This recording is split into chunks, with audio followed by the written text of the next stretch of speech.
Hi అండి, ఈ వీడియోలో డోనట్ని ఈస్ట్తో ఎలా తయారు చేయాలనేది చూపిస్తాను. అది కూడా గోధుమ పిండితో. ఈ మధ్యకాలంలో మనం చేయలేనిదంటూ ఏం లేదు వంటకాల్లో. వాటికి సంబంధించిన వస్తువులు కూడా చాలా ఈజీగా మనకి దొరుకుతున్నాయి. ఈస్ట్ కూడా అందులో ఒకటి.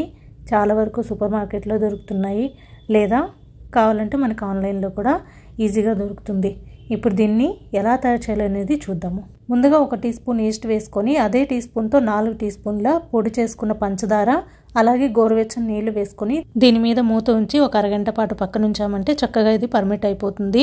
ఒక్కొక్కసారి ఈస్ట్ అనేది మనకి ఎక్స్పైరీ డేట్ అయిపోతుంది. అది మనకి ప్యాకెట్ మీద ఇచ్చి ఉండదు, లేదా మనం చూసుకోకుండా వేసేస్తాము. అలాంటప్పుడు ఈ విధంగా చేయడం వల్ల ఈస్ట్ యాక్టివ్గా ఉందా లేదా అనేది తెలుసుకోవచ్చు. ఈ విధంగా మనకి పర్మిట్ అయిపోయింది ఒక అరగంట తర్వాత. ఇప్పుడు ఇందులోకి 1/2 టీ స్పూన్ ఉప్పు వేస్తున్నాను, అలాగే 2 టేబుల్ స్పూన్ల వెన్న లేకుంటే నూనె అయినా వేసుకోవచ్చు. తర్వాత ఇందులోకి 2 కప్పుల గోధుమ పిండి వేస్తున్నాను, లేదా మైదా పిండి అయినా వేసుకోవచ్చు. ఇలా వేసుకున్న తర్వాత ఇందులో గోరువెచ్చని నీళ్లు వేసుకుంటూ ముద్దలాగా కలుపుకోవాలి. ఇలా కలిపి దీని మీద మూత ఉంచి ఒక 4 గంటల పాటు రూమ్ టెంపరేచర్లో ఉంచేసేయాలి. ఇందులో వేసే వస్తువులన్నీ కూడా రూమ్ టెంపరేచర్లో ఉండాలి, లేదా గోరువెచ్చగా ఉండాలి. ఇందులో వేసుకునే నీళ్ళు అయితే ఖచ్చితంగా గోరువెచ్చగా ఉండాలి. మరీ వేడిగా ఉన్నా లేదా చల్లగా ఉన్నా ఈస్ట్ యాక్టివ్ అవ్వదు. 4 గంటల తర్వాత ఈ పిండి చక్కగా పొంగింది. ఇప్పుడు దీన్ని మళ్ళీ ఒక్కసారి కలుపుకొని ఈ విధంగా రోల్ చేసుకోవాలి.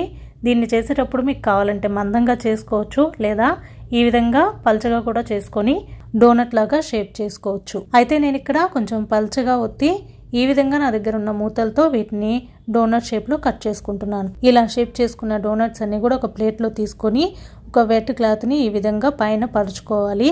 నీళ్లు మొత్తం పిండేసిన క్లాత్ అయి ఉండాలి. అయితే ఈ డోనట్స్ అన్ని ఇలా రెడీ చేసుకున్న తర్వాత నూనెను ముందుగానే నేను స్టవ్ మీద ఉంచాను, అది వేడవుతుంది. ఇప్పుడు ఈ డోనట్స్ని అందులో వేసుకోవాలి. 2 వైపులా కూడా మంచి రంగు వచ్చేంత వరకు వేపుకోవాలి. మీడియం ఫ్లేమ్లో ఉంచుకొని మొదట కొంచెం హై ఫ్లేమ్లో ఉన్న తర్వాత మీడియం ఫ్లేమ్లోకి మార్చేసుకోవాలి. మొత్తం హై ఫ్లేమ్లో పెట్టేసి వేపామంటే లోపల ఉడకదు, పైన రంగు వచ్చేస్తుంది. ఇలా మనం తయారు చేసుకున్న డోనట్స్ అన్ని కూడా నూనెలో చక్కగా 2 వైపులా మంచి రంగు వచ్చేంత వరకు వేపుకొని తీసేసిన తర్వాత మనకు నచ్చిన చాక్లెట్తో టాపింగ్ చేసుకోవచ్చు. ఒకవేళ చాక్లెట్ ఇష్టం లేకపోయినా, ఇంట్లో లేకపోయినా పంచదారలో ఒక దాల్చిన చెక్క చిన్న ముక్క వేసుకొని దాన్ని బాగా పొడి చేసి దాంట్లో దీన్ని బాగా డిప్ చేసుకొని కూడా సర్వ్ చేయొచ్చు. నేనైతే డార్క్ చాక్లెట్ కాంపౌండ్ అలాగే వైట్ చాక్లెట్తో గార్నిషింగ్ చేశాను.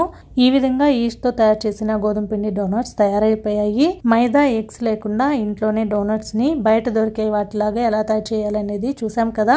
మరి మీకు ఈ వీడియో నచ్చినట్లయితే తప్పకుండా లైక్ చేయండి.